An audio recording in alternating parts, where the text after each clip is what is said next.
X-Men. Get it!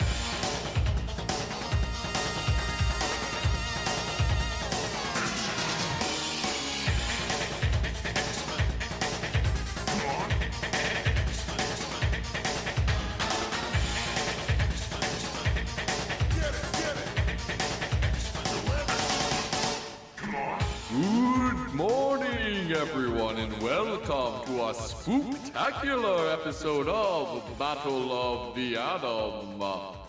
This is the weekly X-Men podcast where we rank stories from A to Z. I'm Adam! And I'm Zach. Man, that was a weird spooky thing at the start there. I wonder whatever that could be, Adam. I think we're getting closer to Halloween. It is, right. guys. This is the week of Halloween as you listen to it. For us, it's still mid-October. I have my Halloween decorations up. We're getting closer.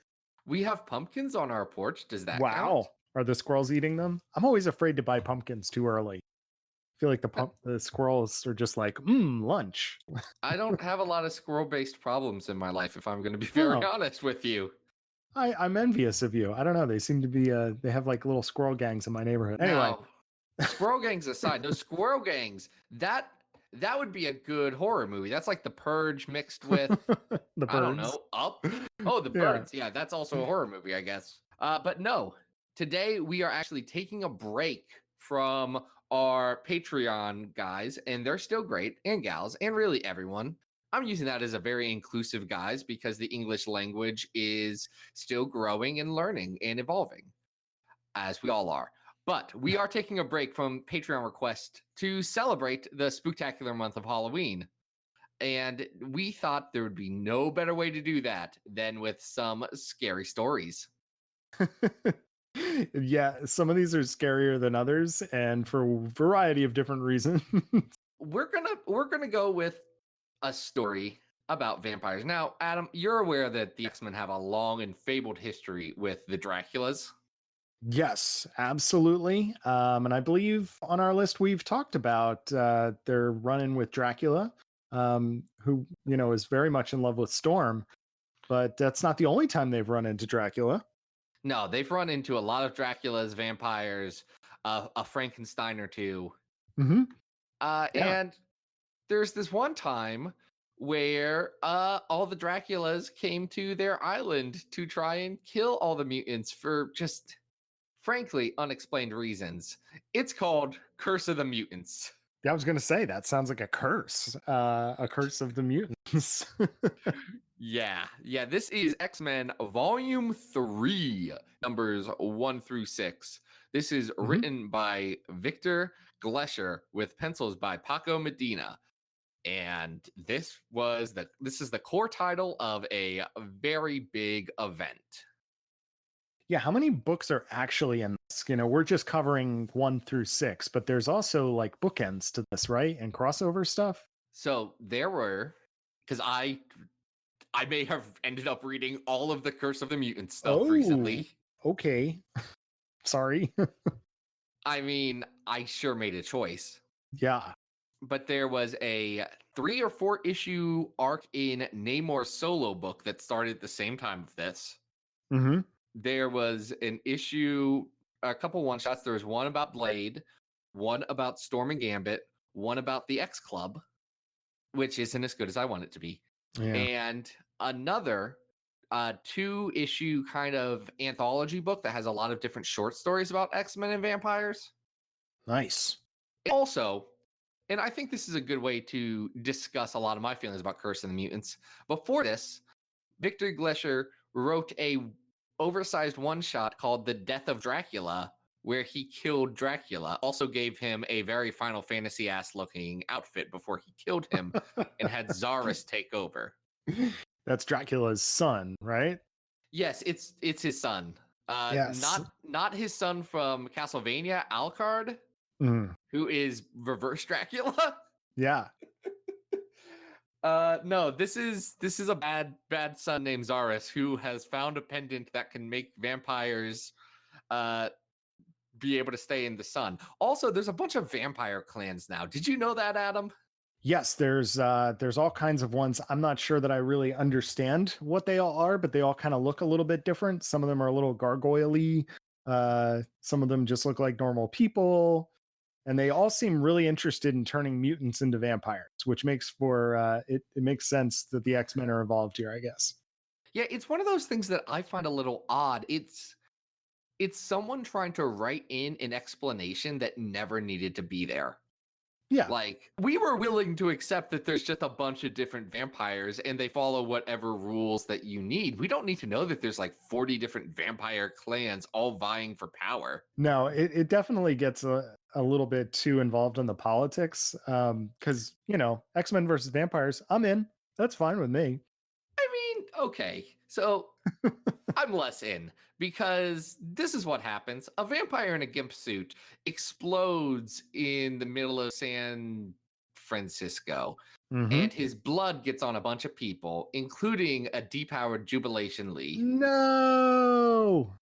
who's having lunch with Pixie, but somehow Pixie misses the blood explosion.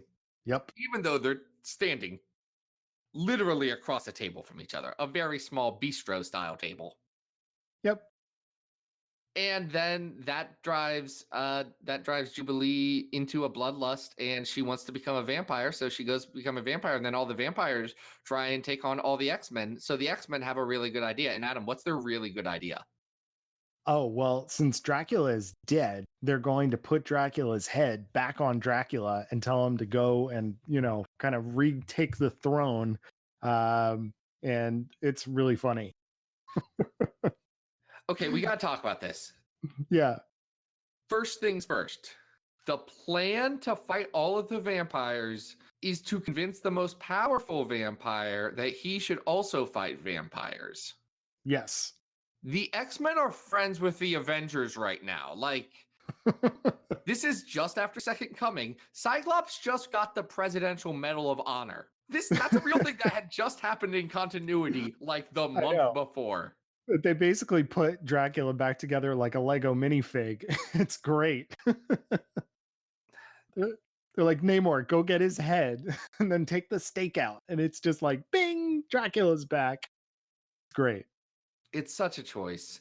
And then Wolverine gets turned by Jubilee into a vampire. Oh, wait. You forgot what Cyclops tells Dracula. That he just wants him to follow his heart. I just need you to follow your heart, Dracula. Okay, yes. Then Wolverine becomes a vampire, right? Not the Lord of the Vampires. He's just a regular vampire at this point. We'll get there. And then it turns out that Cyclops has kind of like booby-trapped Wolverine and it reactivates his healing factor, and they kick some butt, and that's kind of the end of the story. Well, you did skip the part where a priest who's definitely was supposed to be Nightcrawler before Nightcrawler died, when the story was initially pitched, blesses Bobby Drake so that his entire body is holy water. Oh, right. I think we missed something else too, because you know who else is here? Is it Blade?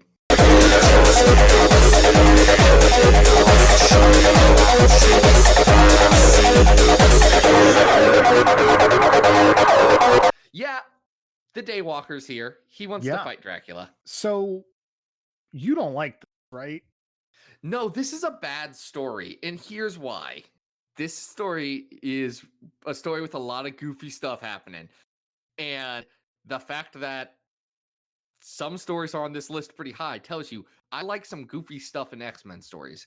But what works about goofy stuff in X-Men stories is when it knows it's being goofy. This story is written 100% serious because Victor Glesher really wanted to establish Draculas as the big thing in the Marvel Universe, like they were in the 70s horror comics, and it just doesn't work. And I can tell that he's very serious about it because he's the only one who cares about these Dracula politics. And in his entire run on adjective lists, all he's talking about is these Draculas and how serious they are. So any amount of levity and jokes, like I gotta imagine beyond the holy water thing, they're all unintentionally funny, and that's it. They were not meant to be. You don't think there's like you don't think there's any tongue-in-cheek stuff going on here? Because I'm reading this and it really did strike me as like intentionally silly in some places. You think it's really played like 100% straight? I think that here's why I think it's played straight. Okay. Because everything around it is played straight. Mm. All of the tie-ins are played straight. The Death of Dracula one shot at the beginning is played straight. All of the stuff that comes after this with these different Dracula clans is played straight. I kind of think Paco Medina, I think his art, which is real good in this, I think he's kind of pushing it in a bit more of a humorous direction in some places because Oh, sure. because I think he read this script and he said, so this is what I'm working with. Yeah. Let's have some fun. Yeah. Well, and I'm going to go out on a limb. I had never read this before and I liked it. And I know I'm not supposed to like this. I know this is supposed to be like one of those terrible things. And I have my beef with it, especially the Jubilee angle, which I really do not like that Jubilee is the center of this because it doesn't make any sense. And it's stupid that she's a vampire for, however many years that was. Thank you, Strain, for fixing that one. But I have to say, reading it, I thought it was kind of fun. It was X-Men and Blade teaming up to basically be inside of a Ghost Rider comic. It kind of reminded me a little bit of like a Brood in the Big Easy kind of a thing. I don't know. I can see that. I get it. But I also hate this comic so much. It's like there's a good idea of this story. There's a good version of this story. And it's X-Men 92 number 1 through 4, The World is a Vampire, where they just do this comic. Like, here's the thing. I think Chris talked about it when he was on our podcast. Mm-hmm. If you go reread that, Alpha Red is just, this version of Dracula. Yeah, no, it's true. And that is a much better version of this story. Jubilee is a vampire and all. But I didn't think this was terrible. The art is pretty solid. There are some interesting choices being made with people's bodies in certain places. But overall, I didn't hate it. I actually kind of enjoyed going along for the ride. I imagine if you can shut off your brain, you can enjoy this in the same way that some people are enjoying the current feature film Venom. Sure. I haven't seen Venom. I've heard it's kind of like goofy, silly fun. And, that's kind of how I looked at this. Like, I wasn't taking it super seriously. I didn't think that the writer was taking it super seriously. So I just enjoyed it. I cannot believe that Glesher is not taking it seriously with everything, with the larger context. I would agree with you if I only had these 6 issues and all I had was Cyclops saying, I just want you to follow your heart. Okay, maybe. But like, there's some dumb plotting stuff in this. Like, I do want to touch on this one point, and I know we need to rank this story. But the whole turn. So one of the things, and Adam talked about it, Cyclops turns off Wolverine's healing factor so that Wolverine can secretly become a vampire and doesn't tell Wolverine about it. And then Wolverine leads the vampire army to Utopia, and then Cyclops turns on his healing factor to unvampire Wolverine to have him stab a bunch of people for him. Yep. And that's the stupid, like, that's Batman Bat God levels of preparedness that I hate from Scott Summers. Like, I want him to be thinking on his feet and not be 4,000 chess moves ahead of everyone saying, well, I can't be beaten. Look how far ahead I think. I don't like it. I like when he has a lot of plans because he knows most of them are going to fail, but he has to be prepared with something, and one of them might work. Yeah, I can see that. I mean, this is kind of indicative of Utopia era Scott, is that he's like the master strategist, but the plan is silly and it is the only one. So I can understand that. So it sounds like we're pretty mixed on this. But I feel like we're coming from 2 different perspectives. Me, of sort of the novice, haven't read the rest of this run, and you've got the context. So where does this go on the list? It is not better than number 101 on our list. X-Men Ghost Rider Brood Trouble in the Big Easy. Right there with you. It is not even close. No, that is a super fun story and has some nostalgia factor for me too. So how low do you want to go? because you seem to have a little more animosity about this than I do. Here's what I'm gonna say. Okay. I'd rather reread those 2 issues of X-Force where Adam X and Shatterstar team up to fight Arcade. Yeah, we have that down at 133. I would, well, I'm with you on that, but I think I might rather read this than Judgment War. Wouldn't you? I mean, there's fun vampire stuff and Blade and I think I equally don't want to read both of them. okay. But I Okay. think that's a good spot. I think that is a good spot for it as Yeah. our number 134, X-Men Curse of the Mutants. A story Nice. that did better than I expected. Well, I wasn't expecting to like it, but I thought it was kind of fun. I Now, mean, look, you do you. well, and I think we may have some different perspectives on this second story because this is a sequel to something that we covered in our last Halloween episode. So, what is this? This is a what if story, right? Yes, this is a What If number 37, written by Roy Thomas and with pencils by Mark Basalia. This is What If Wolverine was Lord of the Vampires during Inferno. Yeah, gotta have that little caveat because this is a direct sequel to What If Wolverine was Lord of the Vampires. Well, it's a what if to a what if, which is just bizarre because it doesn't pick up at the end of What If Wolverine was Lord of the Vampires. It picks up on an alternate end of What If Wolverine was Lord of the Vampires, where the Punisher doesn't become Doctor Strange and kill Wolverine. Well, and this is also from a very strange era of What If, where there is actually continuity to the What Yeah. If. Yeah, we didn't realize that this was a tie-in to a what if event called Timequake, I think. Yeah, Timequake is a 5-part thing where Immortus is messing around with the timeline, and there are these weird sort of like Star Wars Episode 1 dudes like in cloaks walking around policing the timeline. I didn't understand a word of any of that. Did you? Oh no, that was all gobbledygook gibberish. And I It was have no intention to find out more. No, I tried to look it up just to figure something, and I was like, this is not interesting. So we do lose a little bit of page count to that, but the main plot here is that Wolverine is Lord of the Vampires, like he was the last time we covered it. Which, to be clear, the last time he was Lord of the Vampires was very good. Yeah, that was a lot of fun. We loved that issue. Punisher becomes Doctor Strange and kills with like silver laced gloves, and it's a blast. This is a very different issue from that. Would you agree? Yeah, this one kind of sucks.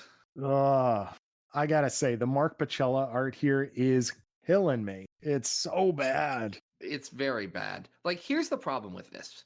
I read this comic probably about 2-3 weeks ago.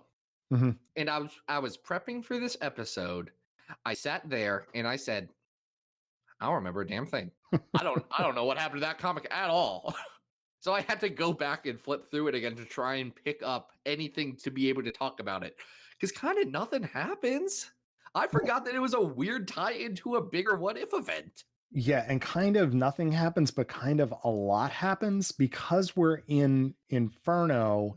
We've got Sinister fighting vampire exterminators who don't really look like the characters except for Boom Boom.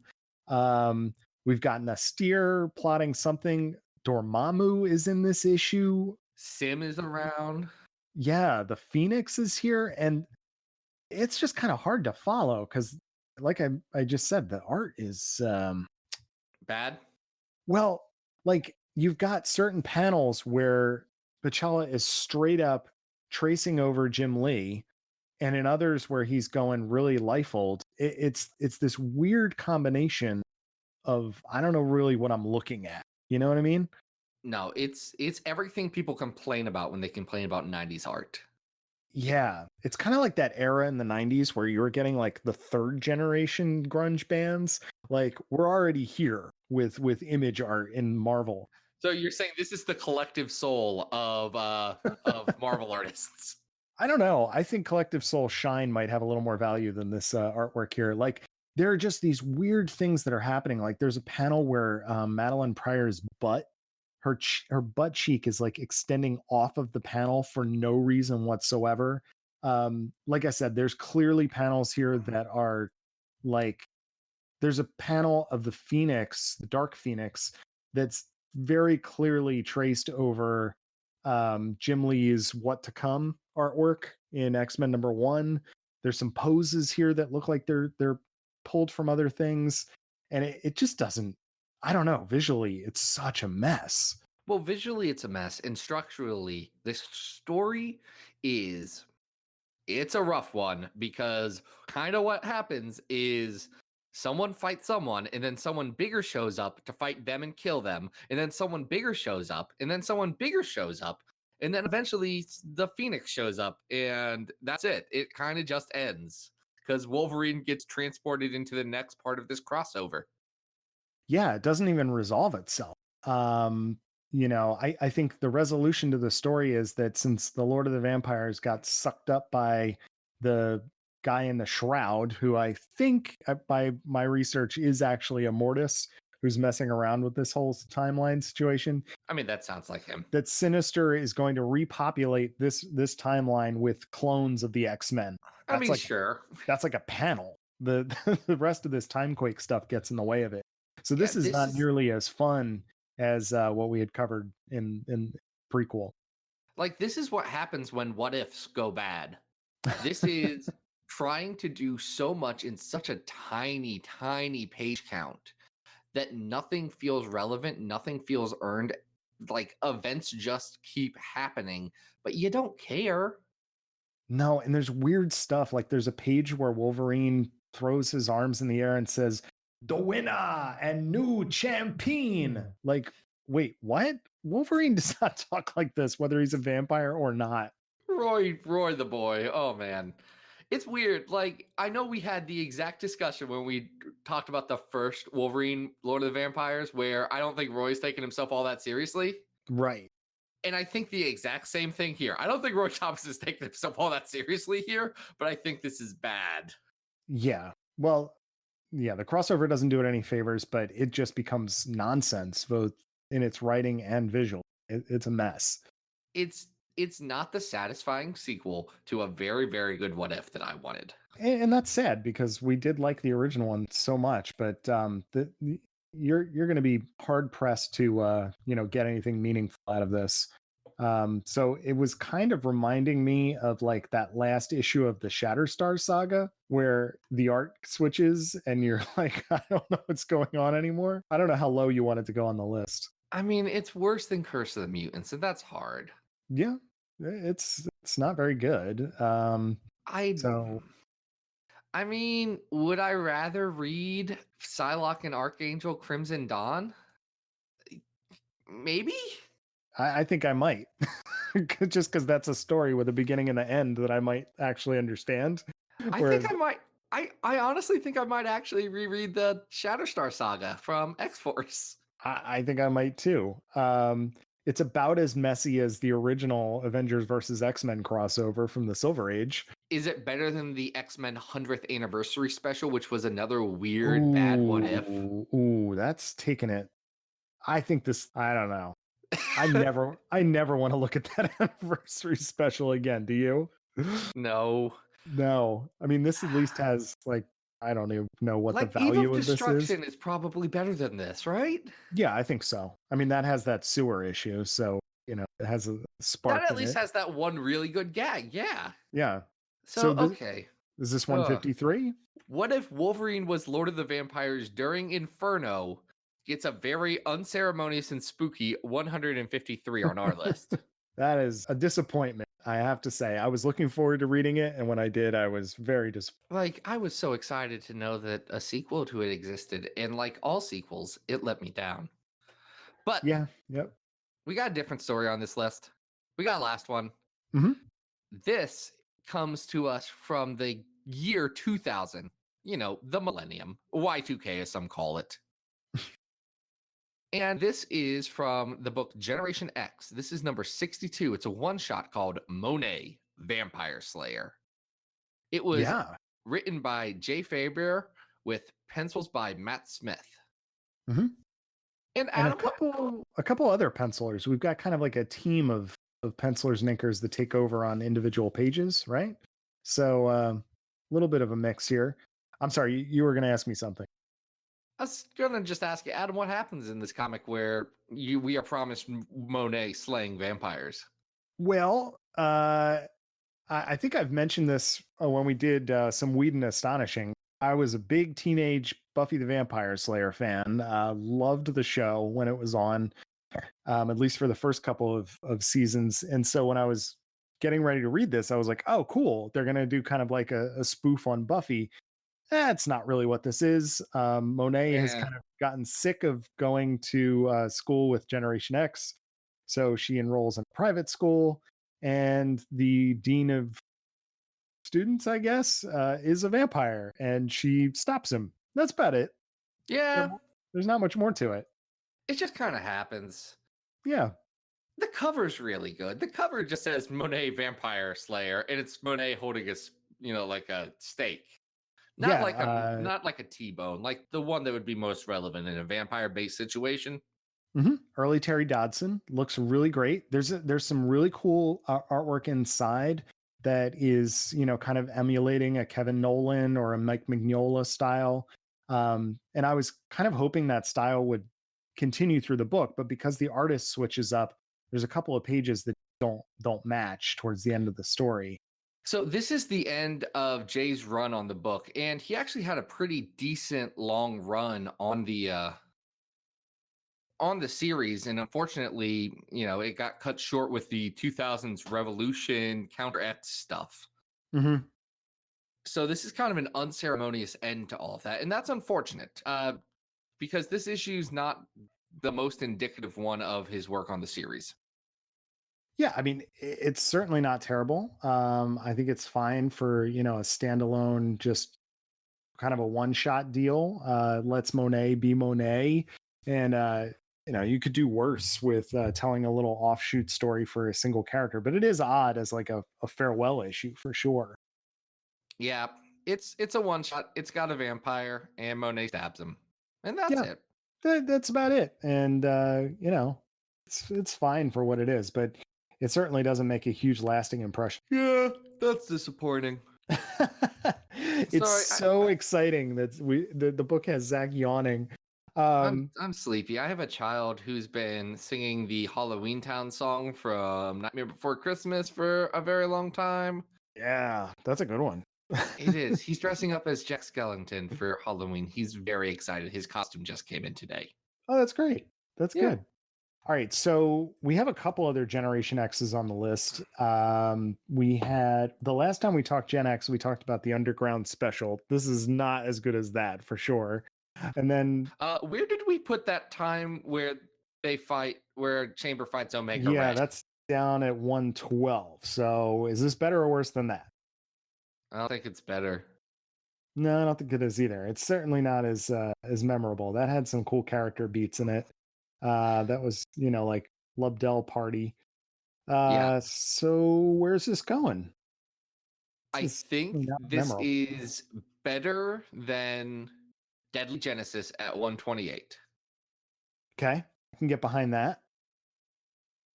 I think, it's strangely on par with like the Murder Grandpas, right? Like it Yeah. kind of doesn't know what it is. It doesn't know what to do with itself, and it's not that memorable, Yeah. I think that's a good thing. I think this is a bit better than the Murder Grandpa's story. I'm okay with that. But I don't think it's as poignant as the death of Colossus. No, for all the weirdness in that issue, that was still a little bit emotionally affecting, where this is not. So is this our new 126? This is our new 126, Monet Vampire Slayer. Nice. And that does it.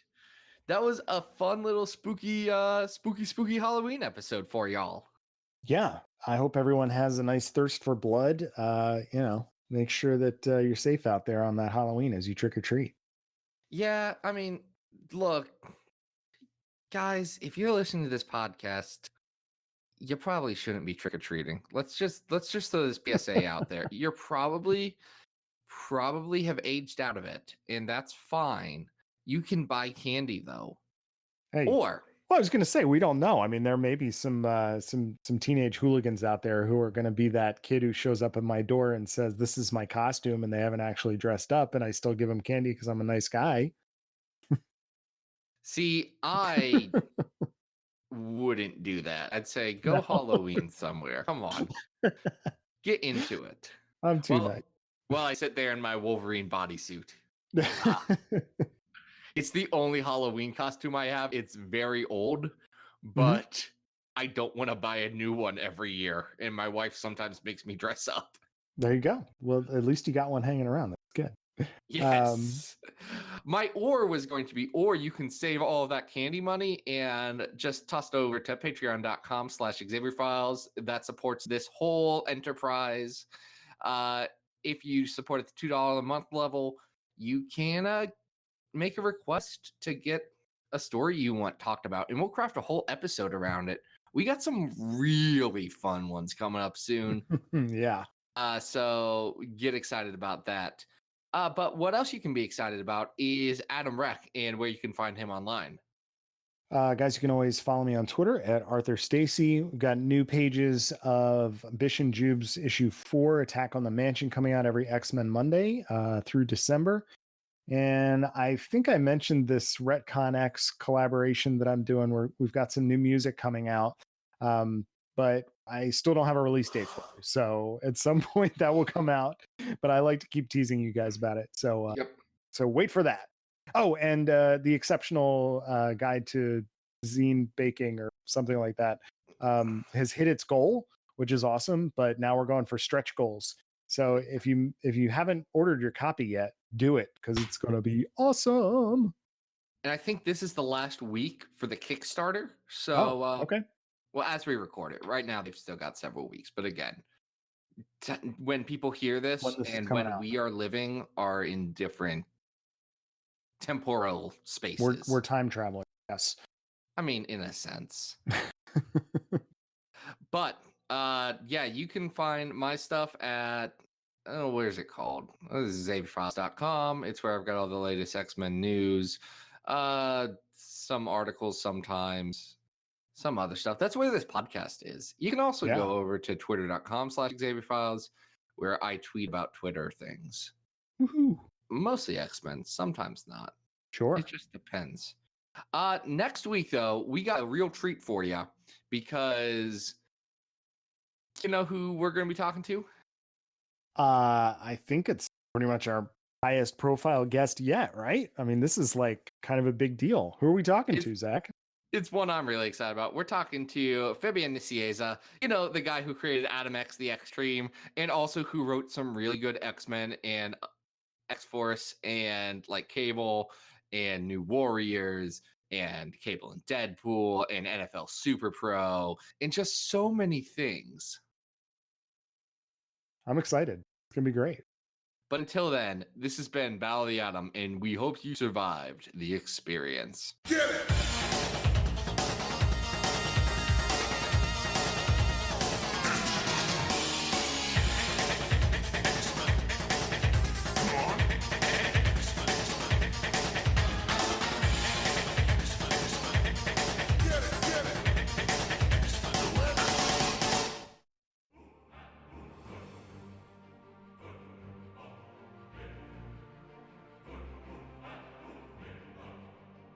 The world of comics podcasts is unpredictable. Yeah, like is the episode going up at 9 a.m. Eastern or Pacific? When you least expect it. Or are they going to skip a week again? Everything changes. I mean, I do love a good bonus episode. They are coming. Oh! Is it a guest? Acts of Friendship. The comics podcast crossover. Oh, I see what they did there. Coming November 2018. Wait, what are you doing here?